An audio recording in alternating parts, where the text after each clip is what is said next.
Jane Eyre by Charlotte Bronte. Chapter 1. There was no possibility of taking a walk that day. We had been wandering, indeed, in the leafless shrubbery an hour in the morning; but since dinner Mrs. Reed, when there was no company, dined early. The cold winter wind had brought with it clouds so sombre, and a rain so penetrating, that further outdoor exercise was now out of the question. I was glad of it. I never liked long walks, especially on chilly afternoons. Dreadful to me was the coming home in the raw twilight, with nipped fingers and toes, and a heart saddened by the chidings of Bessie, the nurse, and humbled by the consciousness of my physical inferiority to Eliza, John, and Georgiana Reed. The said Eliza, John, and Georgiana were now clustered round their mamma in the drawing-room. She lay reclined on a sofa by the fireside, and with her darlings about her, for the time neither quarrelling nor crying, looked perfectly happy.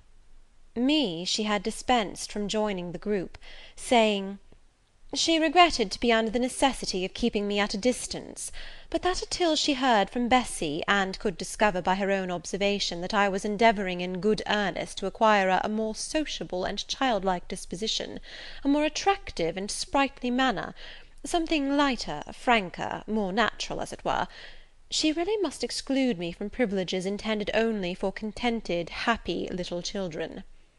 "What does Bessie say I have done?" I asked. "Jane, I don't like cavillers or questioners. Besides, there is something truly forbidding in a child taking up her elders in that manner. Be seated somewhere, and until you can speak pleasantly, remain silent." A breakfast room adjoined the drawing room. I slipped in there.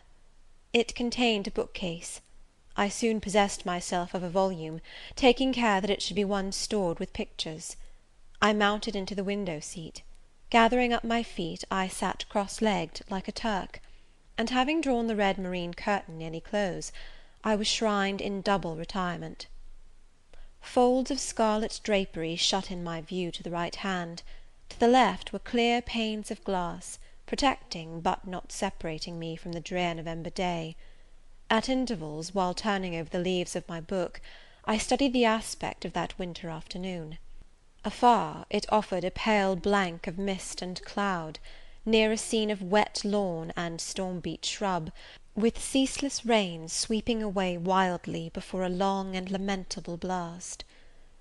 I returned to my book. Bewick's History of British Birds. The letterpress thereof I cared little for, generally speaking; and yet there were certain introductory pages that, child as I was, I could not pass quite as a blank. They were those which treat of the haunts of sea-fowl, of the solitary rocks and promontories, by them only inhabited; of the coast of Norway, studded with isles from its southern extremity, the Lindness, or Naze, to the North Cape; where the northern ocean, in vast whirls, boils round the naked melancholy isles of farthest Thule, and the Atlantic surge pours in among the stormy Hebrides. Nor could I pass unnoticed the suggestion of the bleak shores of Lapland, Siberia, Spitzbergen, Nova Zembla, Iceland, Greenland, with the vast sweep of the Arctic zone, and those forlorn regions of dreary space, that reservoir of frost and snow, where firm fields of ice, the accumulation of centuries of winters, glazed in alpine heights above heights, surround the pole, and concentrate the multiplied rigours of extreme cold. Of these death-white realms I formed an idea of my own, shadowy, like all the half-comprehended notions that float dim through children's brains, but strangely impressive. The words in these introductory pages connected themselves with the succeeding vignettes, and gave significance to the rock standing up alone in a sea of billow and spray, to the broken boat stranded on a desolate coast, to the cold and ghastly moon glancing through bars of cloud at a wreck just sinking. I cannot tell what sentiment haunted the quite solitary churchyard, with its inscribed headstone, its gate, its 2 trees, its low horizon, girdled by a broken wall, and its newly risen crescent attesting the hour of eventide. The two ships becalmed on a torpid sea I believed to be marine phantoms. The fiend pinning down the thief's pack behind him I passed over quickly. It was an object of terror. So was the black horned thing, seated aloof on a rock, surveying a distant crowd surrounding a gallows. Each picture told a story, mysterious often to my undeveloped understanding and imperfect feelings, yet ever profoundly interesting. As interesting as the tales Bessie sometimes narrated on winter evenings, when she chanced to be in a good humour, and when, having brought her ironing table to the nursery hearth, she allowed us to sit about it, and while she got up Mrs. Reed's lace frills, and crimped her nightcap borders, fed our eager attention with passages of love and adventure taken from old fairy tales and other ballads. Or, as at a later period I discovered, from the pages of Pamela and Henry Earl of Morland. With Buick on my knee I was then happy at least in my way. I feared nothing but interruption, and that came too soon. The breakfast-room door opened. "Beau, Madam Mope!" cried the voice of John Reed. Then he paused. He found the room apparently empty. "Where the dickens is she?" he continued. "Lizzy, Georgie," calling to his sisters, "Joan is not here. Tell mamma she is run out into the rain, bad animal." It is well I drew the curtain, thought I, and I wished fervently he might not discover my hiding place. Nor would John Reed have found it out himself. He was not quick either of vision or conception. But Eliza just put her head in at the door, and said at once, "She is in the window seat, to be sure, Jack." And I came out immediately, for I trembled at the idea of being dragged forth by the said Jack. "What do you want?" I asked, with awkward diffidence. "Say, what do you want, Master Reed?" was the answer.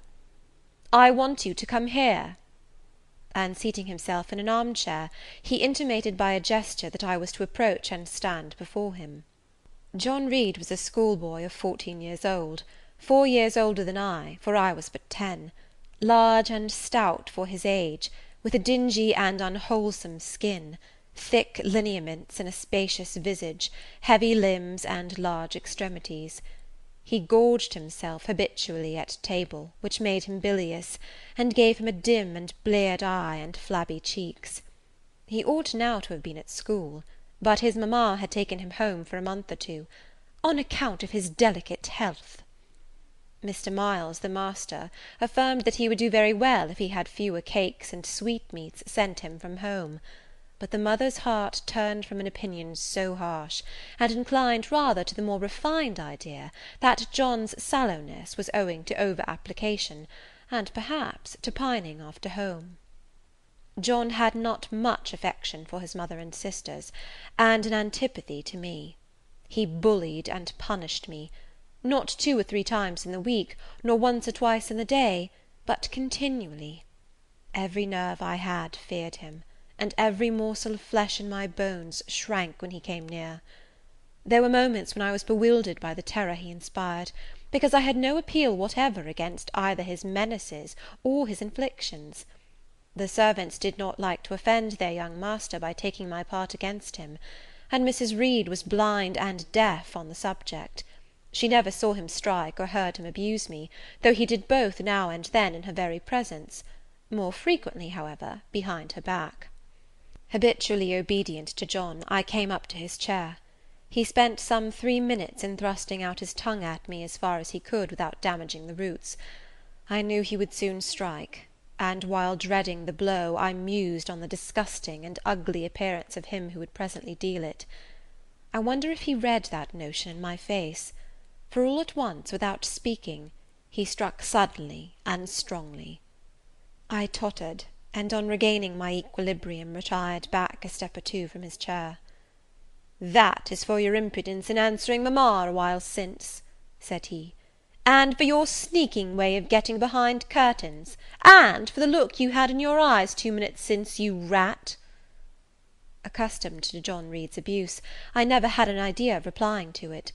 My care was how to endure the blow which would certainly follow the insult. "What were you doing behind the curtain?" he asked. "I was reading." "Show the book." I returned to the window, and fetched it thence. "You have no business to take our books. You are a dependent, mamma says. You have no money. Your father left you none. You ought to beg, and not to live here with gentlemen's children like us, and eat the same meals we do, and wear clothes at our mamma's expense. Now I'll teach you to rummage my bookshelves, for they are mine. All the house belongs to me, or will do in a few years. Go and stand by the door, out of the way of the mirror and windows."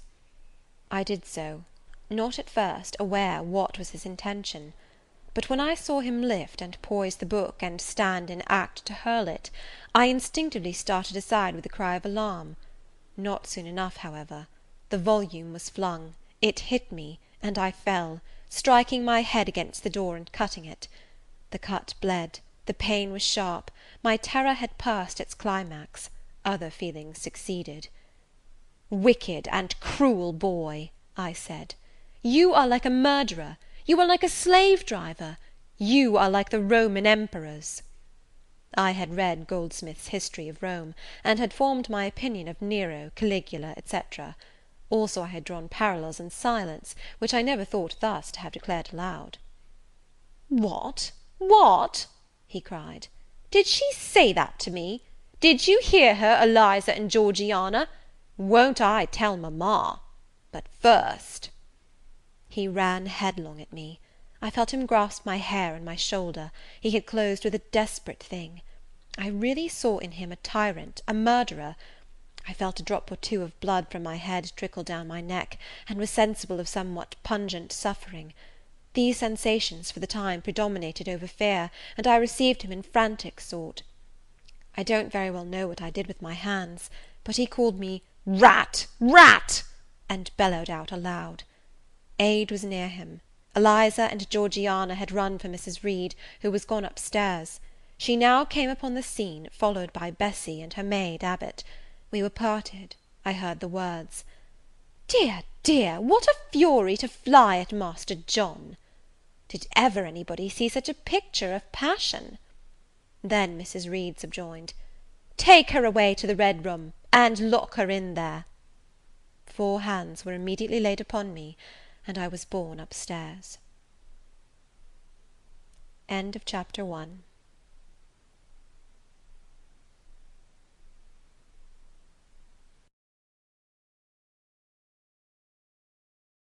Chapter 2. I resisted all the way, a new thing for me, and a circumstance which greatly strengthened the bad opinion Bessie and Miss Abbot were disposed to entertain of me. The fact is, I was a trifle beside myself, or rather out of myself, as the French would say. I was conscious that a moment's mutiny had already rendered me liable to strange penalties, and, like any other rebel slave, I felt resolved in my desperation to go all lengths. "Hold her arms, Miss Abbot, she's like a mad cat." "For shame, for shame!" cried the lady's maid. "What shocking conduct, Miss Eyre, to strike a young gentleman, your benefactress's son, your young master!" "Master? How is he my master? Am I a servant?" "No, you are less than a servant, for you do nothing for your keep. There, sit down, and think over your wickedness." They had got me by this time into the apartment indicated by Mrs. Reed, and had thrust me upon a stool. My impulse was to rise from it like a spring. Their 2 pair of hands arrested me instantly. "If you don't sit still, you must be tied down," said Bessie. "Miss Abbot, lend me your garters. She would break mine directly." Miss Abbot turned to divest a stout leg of the necessary ligature. This preparation for bonds, and the additional ignominy it inferred, took a little of the excitement out of me. "Don't take them off," I cried. "I will not stir." In guarantee whereof I attached myself to my seat by my hands. "Mind you don't," said Bessie; and when she had ascertained that I was really subsiding, she loosened her hold of me. Then she and Miss Abbot stood with folded arms, looking darkly and doubtfully on my face, as incredulous of my sanity. "She never did so before," at last said Bessie, turning to Abigail. "But it was always in her," was the reply. "I've told Mrs. often my opinion about the child, and Mrs. agreed with me. She's an underhand little thing. I never saw a girl of her age with so much cover." Bessie answered not, but ere long addressing me, she said, "You ought to be aware, miss, that you are under obligations to Mrs. Reed. She keeps you. If she were to turn you off, you would have to go to the poor-house." I had nothing to say to these words. They were not new to me. My very first recollections of existence included hints of the same kind. This reproach of my dependence had become a vague sing-song in my ear, very painful and crushing, but only half intelligible. Miss Abbot joined in. "And you ought not to think yourself on an equality with the Mrs. Reed and Master Reed, because Mrs. kindly allows you to be brought up with them. They will have a great deal of money, and you will have none. It is your place to be humble, and to try to make yourself agreeable to them." "What we tell you is for your good," added Bessie in no harsh voice. "You should try to be useful and pleasant, then perhaps you would have a home here. But if you become passionate and rude, Mrs. will send you away, I am sure." "Besides," said Miss Abbot, "God will punish her. He might strike her dead in the midst of her tantrums, and then where would she go? Come, Bessie, we will leave her. I wouldn't have her heart for anything. Say your prayers, Miss Eyre, when you are by yourself, for if you don't repent, something bad might be permitted to come down the chimney and fetch you away." They went, shutting the door, and locking it behind them. The Red Room was a square chamber, very seldom slept in, I might say never, indeed, unless when a chance influx of visitors at Gateshead Hall rendered it necessary to turn to account all the accommodation it contained. Yet it was one of the largest and stateliest chambers in the mansion. A bed supported on massive pillars of mahogany, hung with curtains of deep red damask, stood out like a tabernacle in the centre. The two large windows, with their blinds always drawn down, were half shrouded in festoons and falls of similar drapery. The carpet was red. The table at the foot of the bed was covered with a crimson cloth. The walls were a soft fawn colour with a blush of pink in it. The wardrobe, the toilet table, the chairs were of darkly polished old mahogany. Out of these deep surrounding shades rose high, and glared white, the piled-up mattresses and pillows of the bed, spread with a snowy Marseille counterpane. Scarcely less prominent was an ample cushioned easy-chair near the head of the bed, also white, with a footstool before it, and looking, as I thought, like a pale throne. This room was chill, because it seldom had a fire. It was silent, because remote from the nursery and kitchen; solemn, because it was known to be so seldom entered. The housemaid alone came here on Saturdays, to wipe from the mirrors and the furniture a week's quiet dust, and Mrs. Reed herself, at far intervals, visited it to review the contents of a certain secret drawer in the wardrobe, where were stored divers parchments, her jewel casket, and a miniature of her deceased husband. And in those last words lies the secret of the Red Room, the spell which kept it so lonely in spite of its grandeur. Mr. Reed had been dead 9 years. It was in this chamber he breathed his last. Here he lay in state, hence his coffin was borne by the undertaker's men, and since that day a sense of dreary consecration had guarded it from frequent intrusion. My seat, to which Bessie and the bitter Miss Abbot had left me riveted, was a low ottoman near the marble chimney-piece. The bed rose before me. To my right hand there was the high dark wardrobe, with subdued broken reflections varying the gloss of its panels. To my left were muffled windows.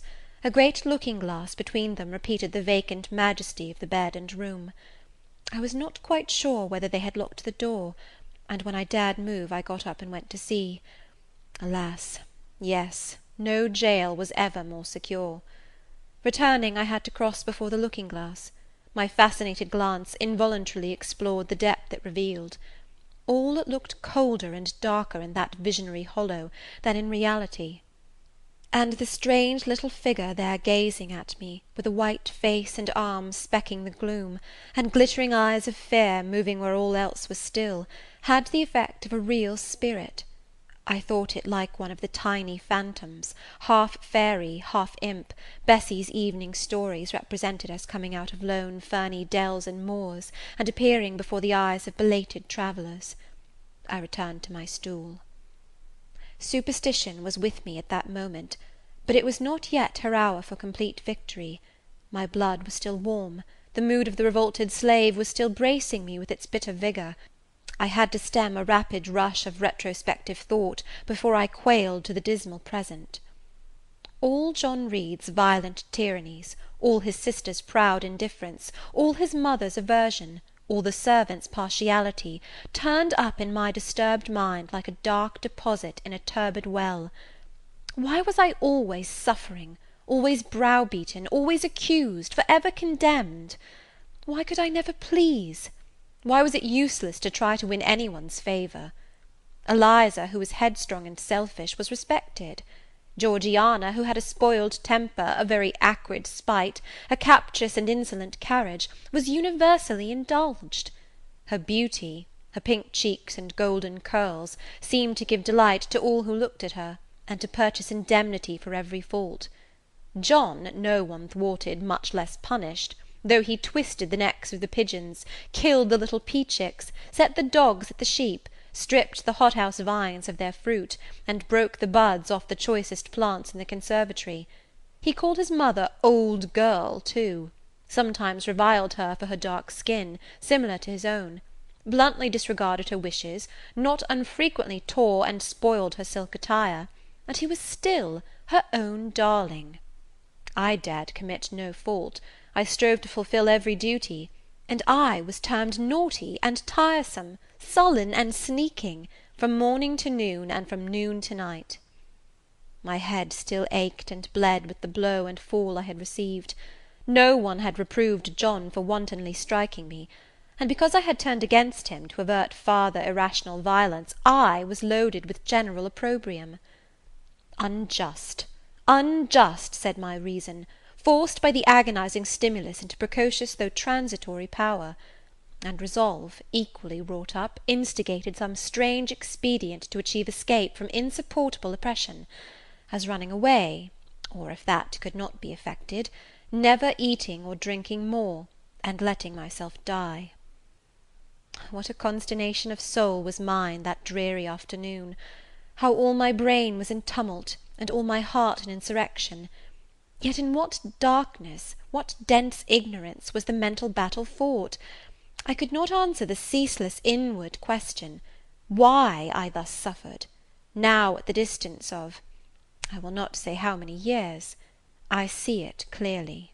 I was a discord in Gateshead Hall. I was like nobody there. I had nothing in harmony with Mrs. Reed or her children, or her chosen vassalage. If they did not love me, in fact, as little did I love them. They were not bound to regard with affection a thing that could not sympathize with one amongst them, a heterogeneous thing, opposed to them in temperament, in capacity, in propensities, a useless thing, incapable of serving their interest or adding to their pleasure, a noxious thing, cherishing the germs of indignation at their treatment, of contempt of their judgment. I know that had I been a sanguine, brilliant, careless, exacting, handsome, romping child, though equally dependent and friendless, Mrs. Reed would have endured my presence more complacently. Her children would have entertained for me more of the cordiality of fellow feeling, the servants would have been less prone to make me the scapegoat of the nursery. Daylight began to forsake the Red Room.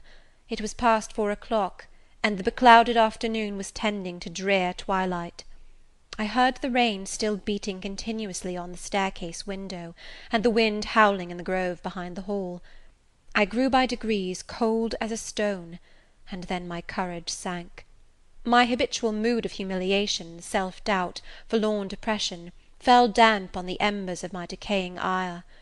All said I was wicked, and perhaps I might be so. What thought had I been but just conceiving of starving myself to death? That certainly was a crime, and was I fit to die? Or was the vault under the chancel of Gateshead Church an inviting bourne? In such vault, I had been told, did Mr. Reed lie buried, and, led by this thought to recall his idea, I dwelt on it with gathering dread. I could not remember him, but I knew that he was my own uncle, my mother's brother, that he had taken me when a parentless infant to his home, and that in his last moments he had required a promise of Mrs. Reed that she would rear and maintain me as one of her own children. Mrs. Reed probably considered she had kept this promise, and so she had, I dare say, as well as her nature would permit her. But how could she really like an interloper not of her race, and unconnected with her, after her husband's death, by any tie? It must have been most irksome to find herself bound by a hard-wrung pledge to stand in the stead of a parent to a strange child she could not love, and see an uncongenial alien permanently intruded on her own family group. A singular notion dawned upon me. I doubted not, never doubted, that if Mr. Reed had been alive he would have treated me kindly, and now, as I sat looking at the white bed and overshadowed walls, occasionally also turning a fascinated eye towards the dimly gleaming mirror, I began to recall what I had heard of dead men, troubled in their graves by the violation of their last wishes, revisiting the earth to punish the perjured and avenge the oppressed, and I thought Mr. Reed's spirit, harassed by the wrongs of his sister's child, might quit its abode, whether in the church vault or in the unknown world of the departed, and rise before me in this chamber. I wiped my tears and hushed my sobs, fearful lest any sign of violent grief might waken a preternatural voice to comfort me, or elicit from the gloom some haloed face, bending over me with strange pity. This idea, consolatory in theory, I felt would be terrible if realized. With all my might I endeavoured to stifle it, I endeavoured to be firm. Shaking my hair from my eyes, I lifted my head and tried to look boldly round the dark room. At this moment a light gleamed on the wall. Was it, I asked myself, a ray from the moon penetrating some aperture in the blind? No, moonlight was still, and this stirred. While I gazed, it glided up to the ceiling and quivered over my head. I can now conjecture readily that this streak of light was, in all likelihood, a gleam from a lantern carried by some one across the lawn. But then, prepared as my mind was for horror, shaken as my nerves were by agitation, I thought the swift darting beam was a herald of some coming vision from another world. My heart beat thick, my head grew hot, a sound filled my ears which I deemed the rushing of wings, something seemed near me, I was oppressed, suffocated, endurance broke down. I rushed to the door and shook the lock in desperate effort. Steps came running along the outer passage. The key turned. Bessie and Abbot entered. "Miss Eyre, are you ill?" said Bessie. "What a dreadful noise! It went quite through me," exclaimed Abbot. "Take me out! Let me go into the nursery!" was my cry. "What for? Are you hurt? Have you seen something?" again demanded Bessie. "Oh, I saw a light, and I thought a ghost would come." I had now got hold of Bessie's hand, and she did not snatch it from me. "She has screamed out on purpose," declared Abbot in some disgust. "And what a scream! If she had been in great pain, one would have excused it, but she only wanted to bring us all here. I know her naughty tricks." "What is all this?" demanded another voice peremptorily, and Mrs. Reed came along the corridor, her cap flying wide, her gown rustling stormily. "Abbot and Bessie, I believe I gave orders that Jane Eyre should be left in the Red Room till I came to her myself." "Miss Jane screamed so loud, ma'am," pleaded Bessie. "Let her go," was the only answer. "Loose Bessie's hand, child. You cannot succeed in getting out by these means, be assured. I abhor artifice, particularly in children. It is my duty to show you that tricks will not answer. You will now stay here an hour longer, and it is only on condition of perfect submission and stillness that I shall liberate you then." "Oh, aunt, have pity! Forgive me! I cannot endure it! Let me be punished some other way! I shall be killed if—" "Silence! This violence is all most repulsive." And so, no doubt, she felt it. I was a precocious actress in her eyes. She sincerely looked on me as a compound of virulent passions, mean spirit, and dangerous duplicity. Bessie and Abbot having retreated, Mrs. Reed, impatient of my now frantic anguish and wild sobs, abruptly thrust me back and locked me in without further parley. I heard her sweeping away, and soon after she was gone, I suppose I had a species of fit. Unconsciousness closed the scene. End of chapter 2.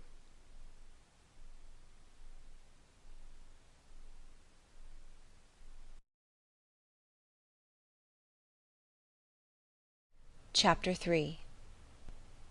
The next thing I remember is waking up with a feeling as if I had had a frightful nightmare, and seeing before me a terrible red glare, crossed with thick black bars. I heard voices, too, speaking with a hollow sound, and as if muffled by a rush of wind or water.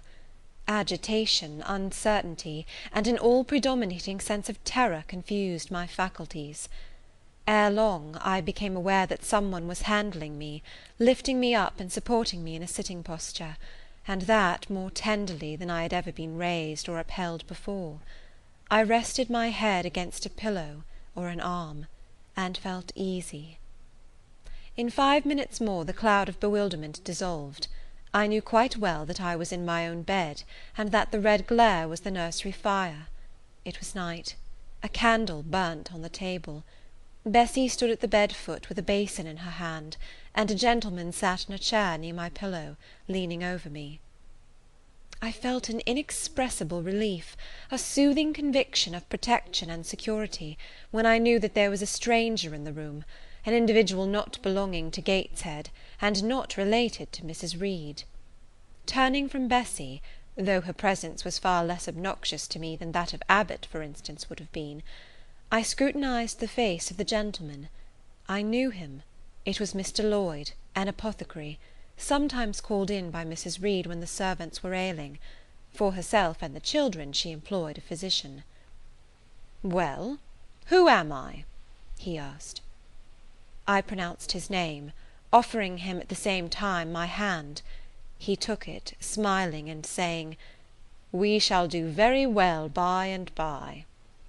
Then he laid me down, and addressing Bessie, charged her to be very careful that I was not disturbed during the night. Having given some further directions, and intimates that he should call again the next day, he departed, to my grief. I felt so sheltered and befriended while he sat in the chair near my pillow, and as he closed the door after him, all the room darkened, and my heart again sank. Inexpressible sadness weighed it down. "Do you feel as if you should sleep, miss?" asked Bessie, rather softly. Scarcely dared I answer her, for I feared the next sentence might be rough. "I will try." "Would you like to drink, or could you eat anything?" "No, thank you, Bessie." "Then I think I shall go to bed, for it is past 12 o'clock, but you may call me if you want anything in the night." Wonderful civility this! It emboldened me to ask a question. "Bessie, what is the matter with me? Am I ill?" "You fell sick, I suppose, in the red room with the crying. You'll be better soon, no doubt." Bessie went into the housemaid's apartment, which was near. I heard her say, "Sarah, come and sleep with me in the nursery. I daren't for my life be alone with that poor child to-night. She might die. It's such a strange thing she should have that fit. I wonder if she saw anything. Missus was rather too hard." Sarah came back with her. They both went to bed. They were whispering together for half an hour before they fell asleep. I caught scraps of their conversation, from which I was able only too distinctly to infer the main subject discussed. "Something passed her, all dressed in white, and vanished. A great black dog behind him. 3 loud raps on the chamber door. A light in the churchyard just over his grave," etc., etc. At last both slept. The fire and the candle went out. For me, the watches of that long night passed in ghastly wakefulness, strained by dread, such dread as children only can feel. No severe or prolonged bodily illness followed this incident of the red room. It only gave my nerves a shock, of which I feel the reverberation to this day. Yes, Mrs. Reed, to you I owe some fearful pangs of mental suffering, but I ought to forgive you, for you knew not what you did. While rending my heartstrings, you thought you were only uprooting my bad propensities. Next day by noon I was up and dressed, and sat wrapped in a shawl by the nursery hearth. I felt physically weak and broken down, but my worst ailment was an unutterable wretchedness of mind, a wretchedness which kept drawing from me silent tears. No sooner had I wiped one salt drop from my cheek than another followed. Yet, I thought, I ought to have been happy, for none of the Reeds were there. They were all gone out in the carriage with their mamma. Abbot, too, was sewing in another room, and Bessie, as she moved hither and thither, putting away toys and arranging drawers, addressed to me every now and then a word of unwonted kindness. This state of things should have been to me a paradise of peace, accustomed as I was to a life of ceaseless reprimand and thankless fagging; but in fact my racked nerves were now in such a state that no calm could soothe, and no pleasure excite them agreeably. Bessie had been down into the kitchen, and she brought up with her a tart on a certain brightly painted china plate, whose bird of paradise, nestling in a wreath of convolvuli and rosebuds, had been wont to stir in me a most enthusiastic sense of admiration, and which plate I had often petitioned to be allowed to take in my hand in order to examine it more closely, but had always hitherto been deemed unworthy of such a privilege. This precious vessel was now placed on my knee, and I was cordially invited to eat the circlet of delicate pastry upon it. Vain favour! Coming, like most other favours, long deferred, and often wished for, too late. I could not eat the tart, and the plumage of the bird, the tints of the flowers, seemed strangely faded. I put both plate and tart away. Bessie asked if I would have a book. The word book acted as a transient stimulus, and I begged her to fetch Gulliver's Travels from the library. This book I had again and again perused with delight. I considered it a narrative of facts, and discovered in it a vein of interest deeper than what I found in fairy tales; for as to the elves, having sought them in vain among foxglove leaves and bells, under mushrooms, and beneath the ground ivy mantling old wall nooks, I had at length made up my mind to the sad truth, that they were all gone out of England to some savage country, where the woods were wilder and thicker, and the population more scant; whereas Lilliput and Brobdignag being, in my creed, solid parts of the earth's surface, I doubted not that I might one day, by taking a long voyage, see with my own eyes the little fields, houses, and trees, the diminutive people, the tiny cows, sheep, and birds of the one realm, and the cornfields forest high, the mighty mastiffs, the monster cats, the tower-like men and women of the other. Yet, when this cherished volume was now placed in my hand, when I turned over its leaves and sought in its marvellous pictures the charm I had, till now, never failed to find, all was eerie and dreary. The giants were gaunt goblins, the pygmies malevolent and fearful imps, Gulliver a most desolate wanderer in most dread and dangerous regions. I closed the book, which I dared no longer peruse, and put it on the table beside the untasted tart. Bessie had now finished dusting and tidying the room, and having washed her hands, she opened a certain little drawer, full of splendid shreds of silk and satin, and began making a new bonnet for Georgiana's doll. Meantime she sang. Her song was, "In the days when we went gypsying, a long time ago."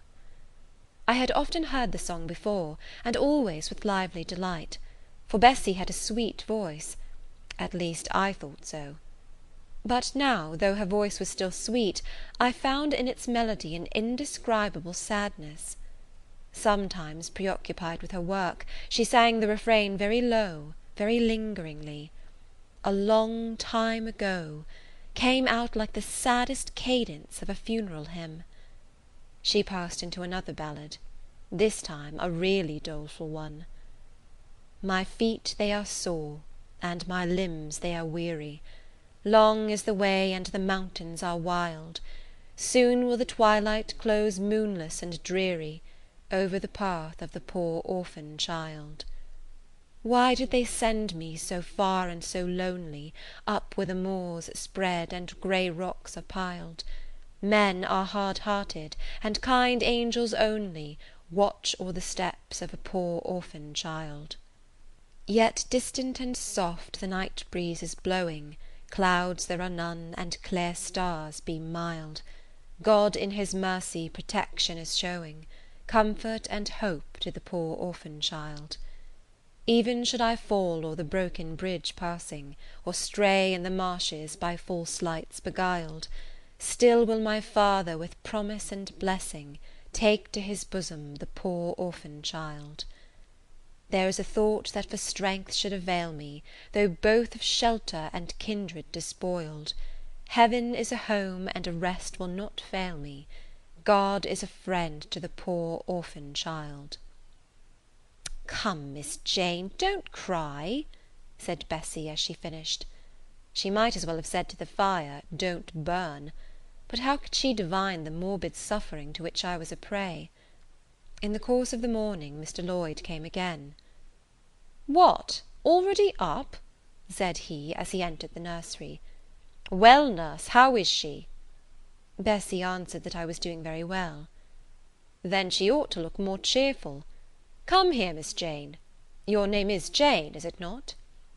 "Yes, sir, Jane Eyre." "Well, you have been crying, Miss Jane Eyre. Can you tell me what about? Have you any pain?" "No, sir." "Oh, I dare say she is crying because she could not go out with missus in the carriage," interposed Bessie. "Surely not. Why, she is too old for such pettishness." I thought so too, and my self-esteem being wounded by the false charge, I answered promptly, "I never cried for such a thing in my life. I hate going out in the carriage. I cry because I am miserable." "Oh, fie, miss," said Bessie. The good apothecary appeared a little puzzled. I was standing before him. He fixed his eyes on me very steadily. His eyes were small and grey, not very bright, but I dare say I should think them shrewd now. He had a hard-featured, yet good-natured looking face. Having considered me at leisure, he said, "What made you ill yesterday?" "She had a fall," said Bessie, again putting in her word. "Fall? Why, that is like a baby again. Can't she manage to walk at her age? She must be 8 or 9 years old." "I was knocked down," was the blunt explanation, jerked out of me by another pang of mortified pride. "But that did not make me ill," I added, while Mr. Lloyd helped himself to a pinch of snuff. As he was returning the books to his waistcoat pocket, a loud bell rang for the servants' dinner. He knew what it was. "That's for you, nurse," said he. "You can go down. I'll give Miss Jane a lecture till you come back." Bessie would rather have stayed, but she was obliged to go, because punctuality at meals was rigidly enforced at Gateshead Hall. "The fall did not make you ill. What did then?" pursued Mr. Lloyd when Bessie was gone. "I was shut up in a room where there is a ghost till after dark."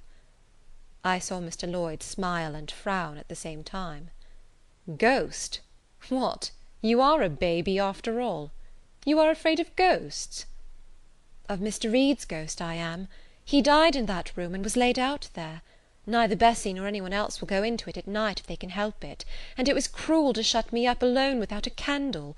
So cruel, I think I shall never forget it." "Nonsense! And is it that makes you so miserable? Are you afraid now in daylight?" "No, but night will come again before long, and besides, I am unhappy, very unhappy, for other things." "What other things? Can you tell me some of them?" How much I wished to reply fully to this question! How difficult it was to frame any answer! Children can feel, but they cannot analyze their feelings, and if the analysis is partially effected in thought, they know not how to express the result of the process in words. Fearful, however, of losing this first and only opportunity of relieving my grief by imparting it, I, after a disturbed pause, contrived to frame a meagre, though, as far as it went, true response. "For one thing, I have no father or mother, brothers or sisters." "You have a kind aunt and cousins." Again I paused, then bunglingly announced, But John Reed knocked me down, and my aunt shut me up in the Red Room." Mr. Lloyd second time produced his snuff box. "Don't you think Gateshead Hall a very beautiful house?" asked he. "Are you not very thankful to have such a fine place to live at?" "It is not my house, Sir, and Abbot says I have less right to be here than a servant." "Pooh! You can't be silly enough to wish to leave such a splendid place." "If I had anywhere else to go, I should be glad to leave it, but I can never get away from Gateshead till I am a woman." "Perhaps you may. Who knows? Have you any relations besides Mrs. Reed?" "I think not, Sir." "None belonging to your father?" "I don't know. I asked Aunt Reed once, and she said possibly I might have some poor, low relations called Eyre, but she knew nothing about them." "If you had such, would you like to go to them?" I reflected. Poverty looks grim to grown people, still more so to children. They have not much idea of industrious, working, respectable poverty. They think of the word only as connected with ragged clothes, scanty food, fireless grates, rude manners, and debasing vices. Poverty for me was synonymous with degradation. "No, I should not like to belong to poor people," was my reply. "Not even if they were kind to you?" I shook my head. I could not see how poor people had the means of being kind.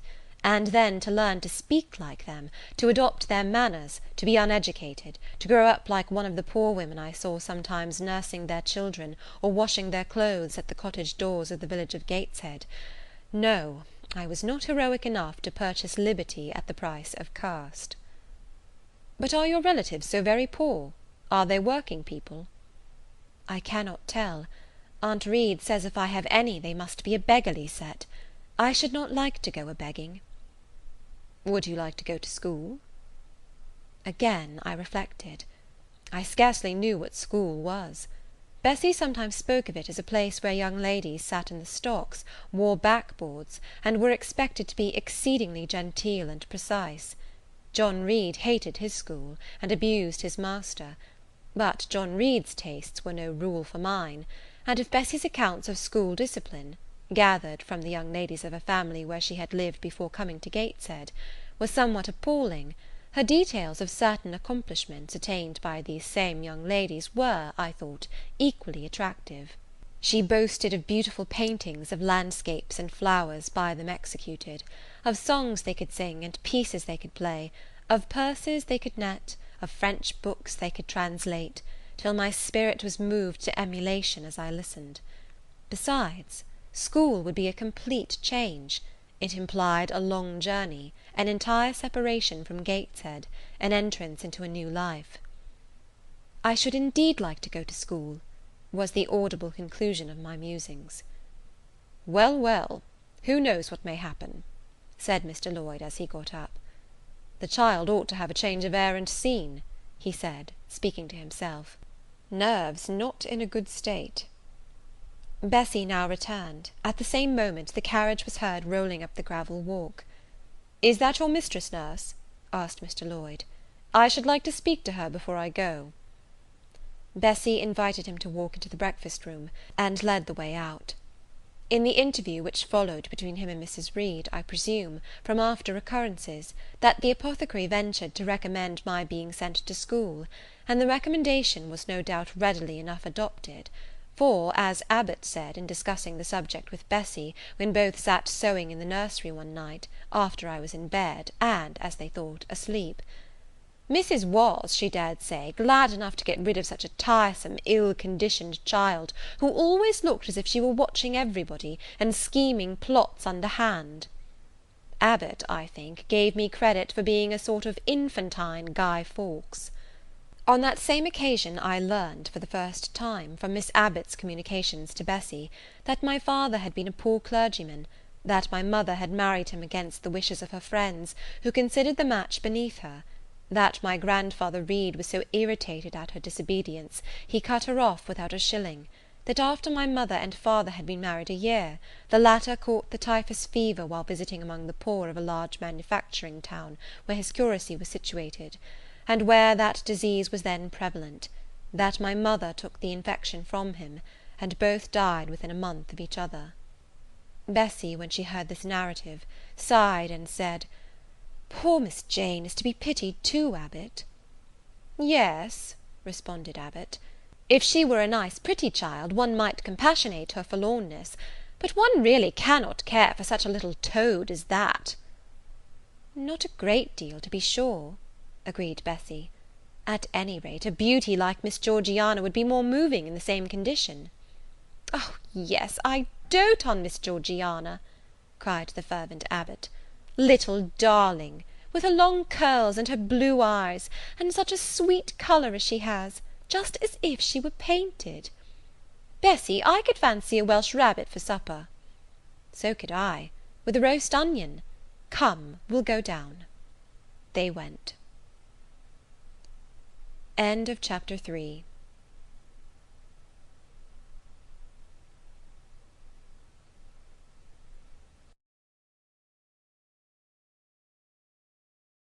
Chapter 4.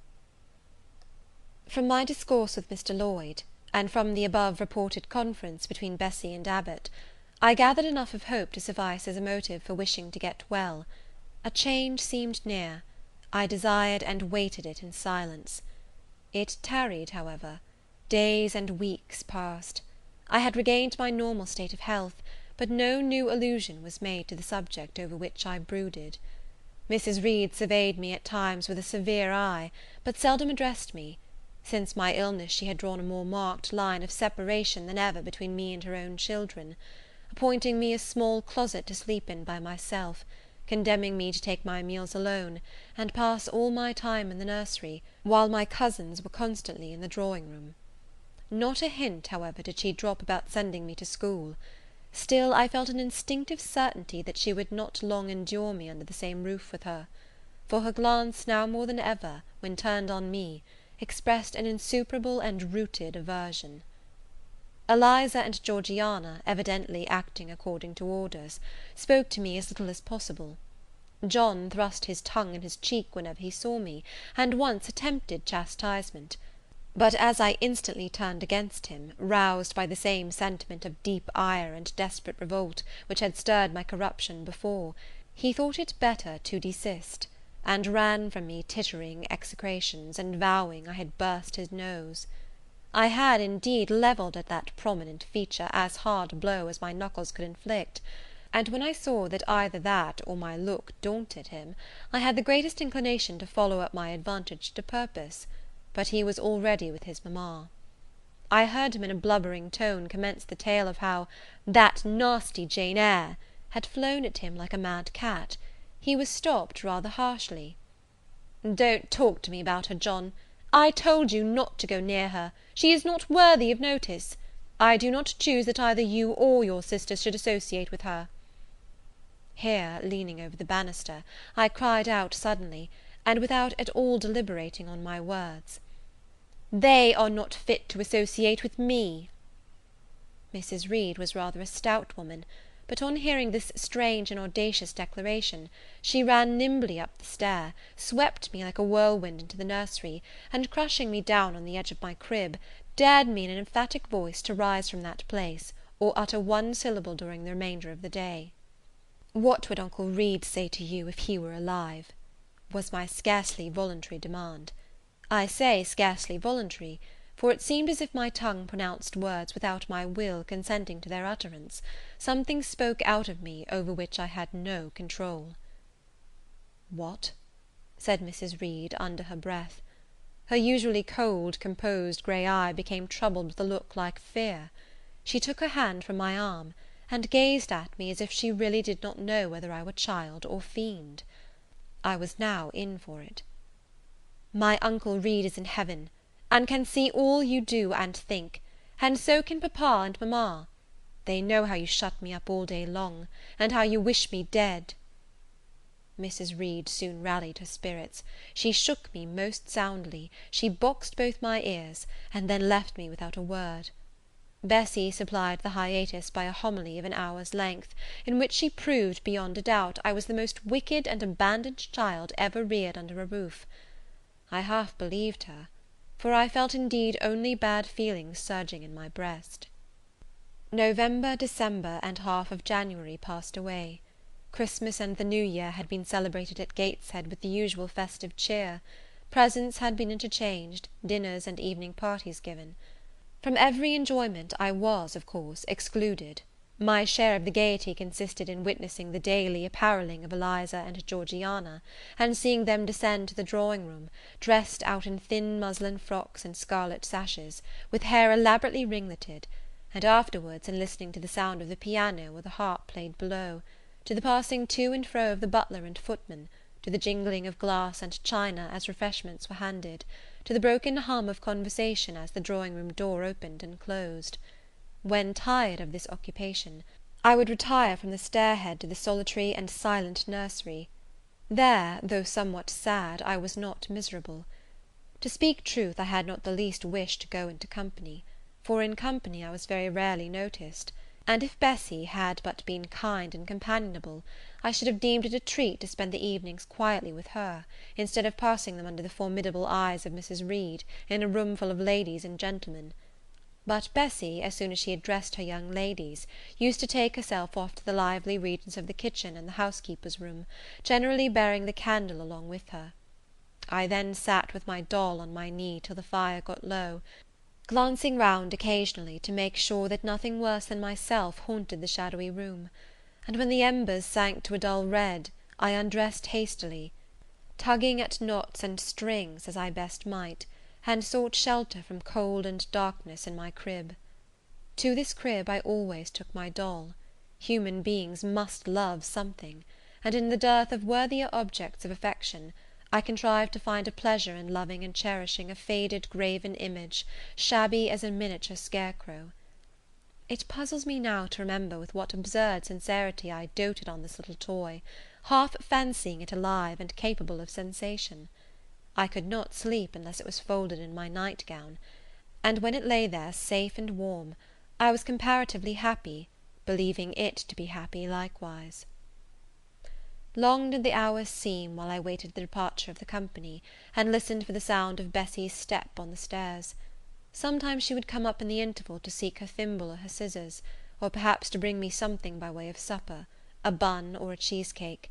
Then she would sit on the bed while I ate it, and when I had finished, she would tuck the clothes round me, and twice she kissed me, and said, "Good night, Miss Jane." When thus gentle, Bessie seemed to me the best, prettiest, kindest being in the world, and I wished most intensely that she would be always so pleasant and amiable, and never push me about, or scold, or task me unreasonably, as she was too often wont to do. Bessie Lee must, I think, have been a girl of good natural capacity, for she was smart in all she did, and had a remarkable knack of narrative. So, at least, I judge from the impression made on me by her nursery tales. She was pretty, too, if my recollections of her face and person are correct.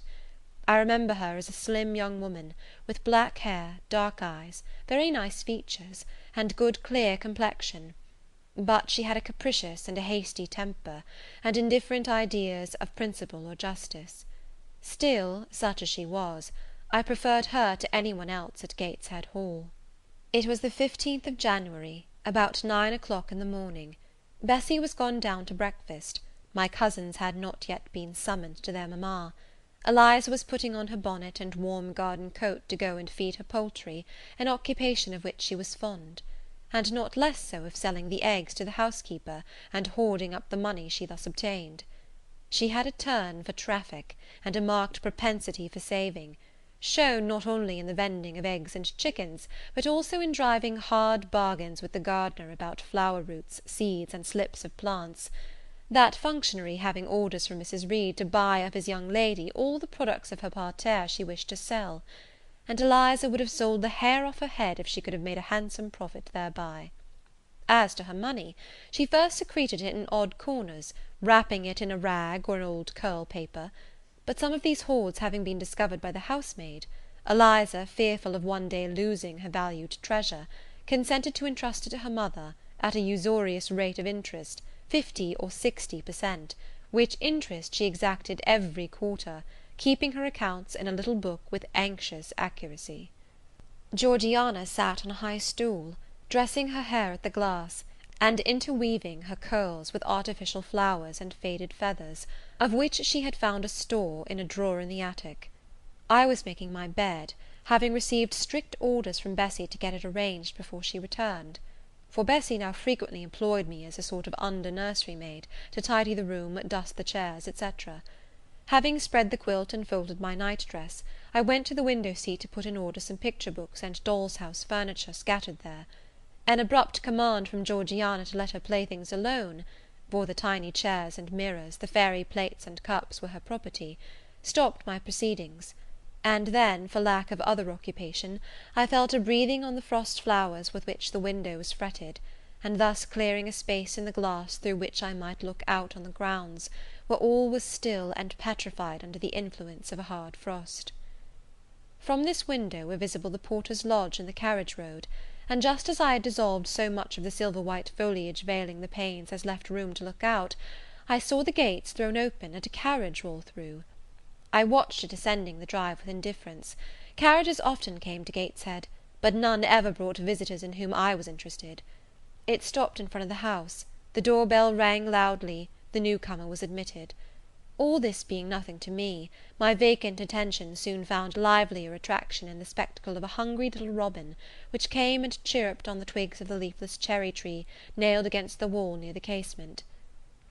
The remains of my breakfast of bread and milk stood on the table, and having crumbled a morsel of roll, I was tugging at the sash to put out the crumbs on the window-sill, when Bessie came running upstairs to the nursery.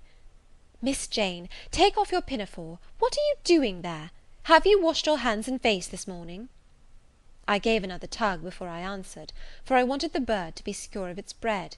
The sash yielded, I scattered the crumbs, some on the stone sill, some on the cherry-tree bough; then, closing the window, I replied, "No, Bessie, I have only just finished dusting." "Oh, troublesome, careless child! And what are you doing now? You look quite red, as if you had been about some mischief. What were you opening the window for?" I was spared the trouble of answering, for Bessie seemed in too great a hurry to listen to explanations. She hauled me to the washstand, inflicted a merciless but happily brief scrub on my face and hands with soap, water, and a coarse towel, disciplined my head with a bristly brush, denuded me of my pinafore, and then hurrying me to the top of the stairs, bid me go down directly, as I was wanted in the breakfast-room. I would have asked who wanted me. I would have demanded if Mrs. Reed was there, but Bessie was already gone, and had closed the nursery door upon me. I slowly descended.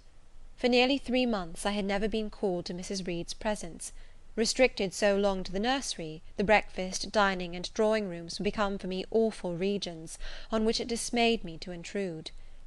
I now stood in the empty hall; before me was the breakfast-room door, and I stopped, intimidated and trembling. What a miserable little poltroon had fear, engendered of unjust punishment, made of me in those days! I feared to return to the nursery, and feared to go forward to the parlour. 10 minutes I stood in agitated hesitation; the vehement ringing of the breakfast-room bell decided me. I must enter. Who could want me? I asked inwardly, as with both hands I turned the stiff door-handle, which, for a second or two, resisted my efforts. What should I see besides Aunt Reed in this apartment? A man or a woman? The handle turned, the door unclosed, and passing through and curtsying low, I looked up at a black pillar. Such, at least, appeared to me at first sight the straight, narrow, sable-clad shape standing erect on the rug. The grim face at the top was like a carved mask, placed above the shaft by way of capital. Mrs. Reed occupied her usual seat by the fireside. She made a signal to me to approach. I did so, and she introduced me to the stony stranger with the words, "This is the little girl respecting whom I applied to you." He, for it was a man, turned his head slowly towards where I stood, and having examined me with the 2 inquisitive-looking grey eyes which twinkled under a pair of bushy brows, said solemnly, and in a bass voice, "Her size is small. What is her age?" 10 years. "So much," was the doubtful answer, and he prolonged his scrutiny for some minutes. Presently he addressed me. "Your name, little girl?" "Jane Eyre, sir." In uttering these words I looked up. He seemed to me a tall gentleman, but then I was very little. His features were large, and they and all the lines of his frame were equally harsh and prim. "Well, Jane Eyre, and are you a good child?" Impossible to reply to this in the affirmative. My little world held a contrary opinion. I was silent. Mrs. Reed answered for me by an expressive shake of the head, adding soon, "Perhaps the less said on that subject the better, Mr. Brocklehurst." "Sorry, indeed, to hear it. She and I must have some talk." And bending from the perpendicular, he installed his person in the arm-chair opposite Mrs. Reed's. "Come here," he said. I stepped across the rug. He placed me square and straight before him. What a face he had, now that it was almost on a level with mine! What a great nose, and what a mouth, and what large prominent teeth! "No sight so sad as that of a naughty child," he began, "especially a naughty little girl. Do you know where the wicked go after death?" "They go to hell," was my ready and orthodox answer. "And what is hell? Can you tell me that?" "A pit full of fire." "And should you like to fall into that pit, and then be burning there for ever?" "No, sir." "What must you do to avoid it?" I deliberated a moment. My answer, when it did come, was objectionable. "I must keep in good health, and not die." "How can you keep in good health? Children younger than you die daily. I buried a little child of 5 years old only a day or two since, a good little child, whose soul is now in heaven. It is to be feared the same could not be said of you, were you to be called hence." Not being in a condition to remove his doubt, I only cast my eyes down on the 2 large feet planted on the rug, and sighed, wishing myself far enough away. "I hope that sigh is from the heart, and that you repent of ever having been the occasion of discomfort to your excellent benefactress." "Benefactress, benefactress," said I, inwardly. "They all call Mrs. Reed my benefactress. If so, a benefactress is a disagreeable thing." "Do you say your prayers night and morning?" continued my interrogator. "Yes, sir." "Do you read your Bible?" "Sometimes." "With pleasure? Are you fond of it?" "I like Revelations, and the book of Daniel, and Genesis and Samuel, and a little bit of Exodus, and some parts of Kings and Chronicles, and Job and Jonah." "And the Psalms? I hope you like them?" "No, sir." "No? Oh, shocking! I have a little boy younger than you who knows 6 Psalms by heart, and when you ask him which he would rather have, a gingerbread nut to eat, or a verse of Psalm to learn, he says, 'Oh, the verse of a Psalm! Angels sing Psalms,' says he. 'I wish to be a little angel here below.' He then gets 2 nuts in recompense for his infant piety." "Psalms are not interesting," I remarked. "That proves you have a wicked heart, and you must pray to God to change it, to give you a new and clean one, to take away your heart of stone and give you a heart of flesh." I was about to propound a question, touching the manner in which that operation of changing my heart was to be performed, when Mrs. Reed interposed, telling me to sit down. She then proceeded to carry on the conversation herself. "Mr. Brocklehurst, I believe I intimated in the letter which I wrote to you 3 weeks ago, that this little girl has not quite the character and disposition I could wish. Should you admit her into Lowood School, I should be glad if the superintendent and teachers were requested to keep a strict eye on her, and above all to guard her against her worst fault, a tendency to deceit. I mention this in your hearing, Jane, that you may not attempt to impose on Mr. Brocklehurst." Well might I dread, well might I dislike Mrs. Reed, for it was her nature to wound me cruelly. Never was I happy in her presence. However carefully I obeyed, however strenuously I strove to please her, my efforts were still repulsed and repaid by such sentences as the above. Now, uttered before a stranger, the accusation cut me to the heart. I dimly perceived that she was already obliterating hope from the new phase of existence which she destined me to enter. I felt, though I could not have expressed the feeling, that she was sowing aversion and unkindness along my future path. I saw myself transformed under Mr. Brocklehurst's eye into an artful, noxious child; and what could I do to remedy the injury? Nothing, indeed, thought I, as I struggled to repress a sob, and hastily wiped away some tears, the impotent evidences of my anguish. "Deceit is, indeed, a sad fault in a child," said Mr. Brocklehurst.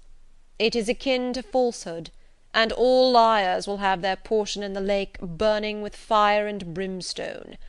She shall, however, be watched, Mrs. Reed. I will speak to Miss Temple and the teachers." "I should wish her to be brought up in a manner suiting her prospects," continued my benefactress, "to be made useful, to be kept humble. As for the vacations, she will, with your permission, spend them always at Lowood." "Your decisions are perfectly judicious, madam," returned Mr. Brocklehurst. "Humility is a Christian grace, and one peculiarly appropriate to the pupils of Lowood. I, therefore, direct that especial care shall be bestowed on its cultivation amongst them. I have studied how best to mortify in them the worldly sentiment of pride, and only the other day I had a pleasing proof of my success.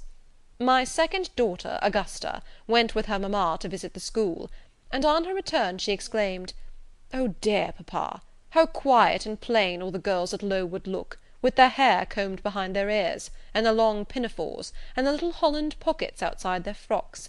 They are almost like poor people's children. And,' said she, 'they looked at my dress and mamma's as if they had never seen a silk gown before.'" "This is the state of things I quite approve," returned Mrs. Reed. "Had I sought all England over, I could scarcely have found a system more exactly fitting a child like Jane Eyre. Consistency, my dear Mr. Brocklehurst. I advocate consistency in all things." "Consistency, madam, is the first of Christian duties, and it has been observed in every arrangement connected with the establishment of Lowood. Plain fare, simple attire, unsophisticated accommodations, hardy and active habits. Such is the order of the day in the house and its inhabitants." "Quite right, sir. I may then depend upon this child being received as a pupil at Lowood, and there being trained in conformity to her position and prospects?" "Madam, you may. She shall be placed in that nursery of chosen plants, and I trust she will show herself grateful for the inestimable privilege of her election." "I will send to them as soon as possible, Mr. Brocklehurst, for I assure you I feel anxious to be relieved of a responsibility that was becoming too irksome." No doubt, madam. And now I wish you good morning. I shall return to Brocklehurst Hall in the course of a week or two. My good friend, the Archdeacon, will not permit me to leave him sooner.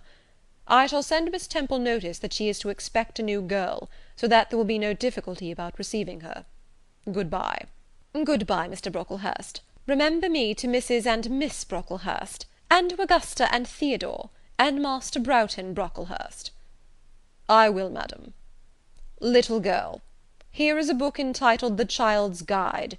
Read it with prayer, especially that part containing an account of the awfully sudden death of Martha G., a naughty child addicted to falsehood and deceit." With these words, Mr. Brocklehurst put into my hand a thin pamphlet sewn in a cover, and having rung for his carriage, he departed.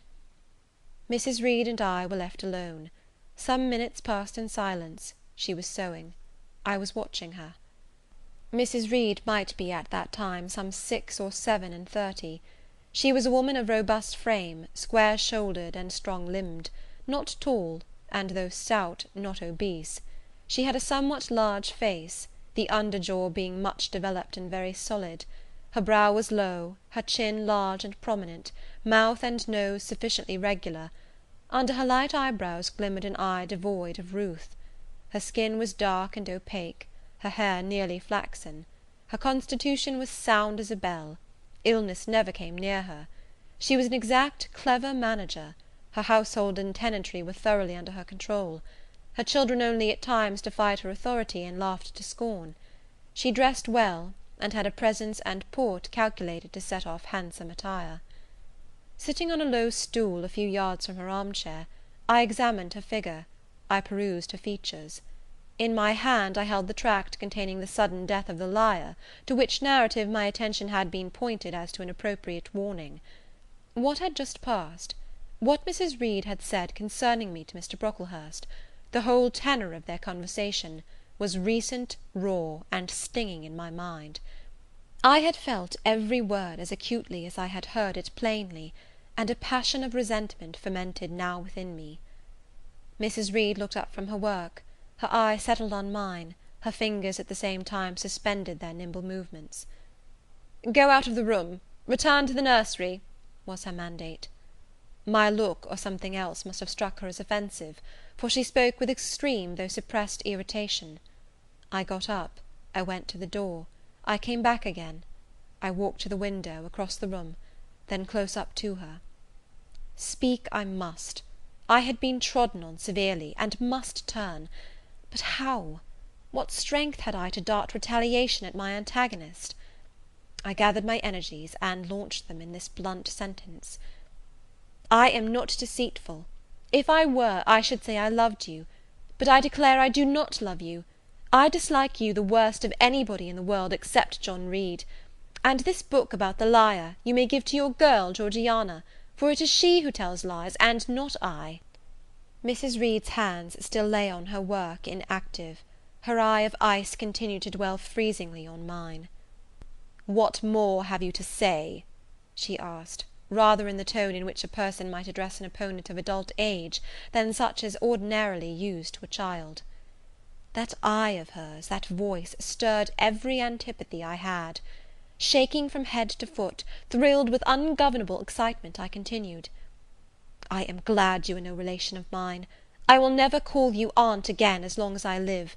I will never come to see you when I am grown up; and if any one asks me how I liked you, and how you treated me, I will say the very thought of you makes me sick, and that you treated me with miserable cruelty." "How dare you affirm that, Jane Eyre?" "How dare I, Mrs. Reed? How dare I? Because it is the truth. You think I have no feelings, and that I can do without one bit of love or kindness; but I cannot live so, and you have no pity. I shall remember how you thrust me back, roughly and violently thrust me back, into the Red Room, and locked me up there to my dying day, though I was in agony, though I cried out, while suffocating with distress, have mercy, Aunt Reed! And that punishment you made me suffer because your wicked boy struck me, knocked me down for nothing. I will tell anybody who asks me questions this exact tale. People think you a good woman, but you are bad, hard-hearted. You are deceitful." Ere I had finished this reply, my soul began to expand, to exult, with the strangest sense of freedom, of triumph, I ever felt. It seemed as if an invisible bond had burst, and that I had struggled out into unhoped-for liberty. Not without cause with this sentiment. Mrs. Reed looked frightened. Her work had slipped from her knee. She was lifting up her hands, rocking herself to and fro, and even twisting her face as if she would cry. "Jane, you are under a mistake. What is the matter with you? Why do you tremble so violently? Would you like to drink some water?" "No, Mrs. Reed." "Is there anything else you wish for, Jane? I assure you I desire to be your friend." "Not you. You told Mr. Brocklehurst I had a bad character, a deceitful disposition, and I'll let everybody at Lowood know what you are, and what you have done." "Jane, you don't understand these things. Children must be corrected for their faults." "Deceit is not my fault," I cried out in a high, savage voice. "But you are passionate, Jane, that you must allow. And now return to the nursery, there's a dear, and lie down a little." "I am not your dear. I cannot lie down. Send me to school soon, Mrs. Reed, for I hate to live here." "I will indeed send her to school soon," murmured Mrs. Reed sotto voce, and gathering up her work, she abruptly quitted the apartment. I was left there alone, winner of the field. It was the hardest battle I had fought, and the first victory I had gained. I stood a while on the rug where Mr. Brocklehurst had stood, and I enjoyed my conqueror's solitude. First I smiled to myself and felt elated, but this fierce pleasure subsided in me as fast as did the accelerated throb of my pulses. A child cannot quarrel with its elders as I had done, cannot give its furious feelings uncontrolled play as I had given mine, without experiencing afterwards the pang of remorse and the chill of reaction. A ridge of lighted heath, alive, glancing, devouring, would have been a meet emblem of my mind when I accused and menaced Mrs. Reed.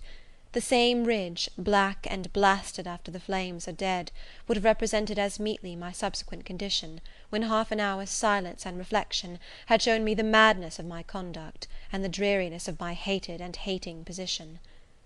Something of vengeance I had tasted for the first time. As aromatic wine it seemed, on swallowing, warm and racy. Its after flavour, metallic and corroding, gave me a sensation as if I had been poisoned. Willingly would I now have gone and asked Mrs. Reed's pardon; but I knew, partly from experience and partly from instinct, that was the way to make her repulse me with double scorn, thereby re-exciting every turbulent impulse of my nature. I would fain exercise some better faculty than that of fierce speaking, fain find nourishment for some less fiendish feeling than that of sombre indignation. I took a book, some Arabian tales. I sat down and endeavoured to read. I could make no sense of the subject. My own thoughts swam always between me and the page I had usually found fascinating. I opened the glass door in the breakfast room. The shrubbery was quite still. The black frost reigned, unbroken by sun or breeze, through the grounds. I covered my head and arms with the skirt of my frock, and went out to walk in part of the plantation which was quite sequestered; but I found no pleasure in the silent trees, the falling fir cones, the congealed relics of autumn, russet leaves, swept by past winds in heaps, and now stiffened together. I leaned against a gate, and looked into an empty field where no sheep were feeding, where the short grass was nipped and blanched. It was a very grey day, a most opaque sky, onding on snaw, canopied all. Thence flakes fell in intervals, which settled on the hard path and on the hoary lea without melting. I stood, a wretched child enough, whispering to myself over and over again, "What shall I do? What shall I do?" All at once I heard a clear voice call, "Miss Jane, where are you? Come to lunch." It was Bessie, I knew well enough, but I did not stir. Her light step came tripping down the path. "You naughty little thing," she said, "why don't you come when you are called?" Bessie's presence, compared with the thoughts over which I had been brooding, seemed cheerful, even though, as usual, she was somewhat cross. The fact is, after my conflict with and victory over Mrs. Reed, I was not disposed to care much for the nursemaid's transitory anger, and I was disposed to bask in her youthful lightness of heart. I just put my two arms round her, and said, "Come, Bessie, don't scold." The action was more frank and fearless than any I was habituated to indulge in. Somehow it pleased her. "You are a strange child, Miss Jane," she said, as she looked down at me. "A little roving, solitary thing. And you are going to school, I suppose?" I nodded. "And won't you be sorry to leave poor Bessie?" "What does Bessie care for me? She's always scolding me." "Because you're such a queer, frightened, shy little thing. You should be bolder." "What, to get more knocks?" "Nonsense." "But you are rather put upon, that's certain. My mother said, when she came to see me last week, that she would not like a little one of her own to be in your place. Now come in, and I've some good news for you." "I don't think you have, Bessie." "Child, what do you mean? What sorrowful eyes you fix on me? Well, but Missis and the young ladies and Master John are going out to tea this afternoon, and you shall have tea with me. I'll ask cook to bake you a little cake, and then you shall help me look over your drawers, for I am soon to pack your trunk. Missis intends you to leave Gateshead in a day or two, and you shall choose what toys you like to take with you." "Bessie, you must promise not to scold me any more till I go." "Well, I will; but mind you are a very good little girl, and don't be afraid of me. Don't start when I chance to speak rather sharply, it's so provoking." "I don't think I shall ever be afraid of you again, Bessie, because I have got used to you, and I shall soon have another set of people to dread." "If you dread them, they'll dislike you." "As you do, Bessie." "I don't dislike you, miss. I believe I am fonder of you than of all the others." "You don't show it." "You sharp little thing! You've got quite a new way of talking. What makes you so venturesome and hardy?" "Why, I shall soon be away from you, and besides," I was going to say something about what had passed between me and Mrs. Reed, but on second thoughts I considered it better to remain silent on that head.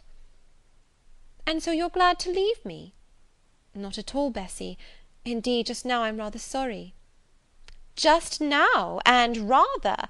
How coolly my little lady says it! I dare say now, if I were to ask you for a kiss, you wouldn't give it me. You'd say you'd rather not." "I'll kiss you, and welcome. Bend your head down." Bessy stooped, we mutually embraced, and I followed her into the house quite comforted. That afternoon lapsed in peace and harmony, and in the evening Bessy told me some of her most enchanting stories, and sang me some of her sweetest songs.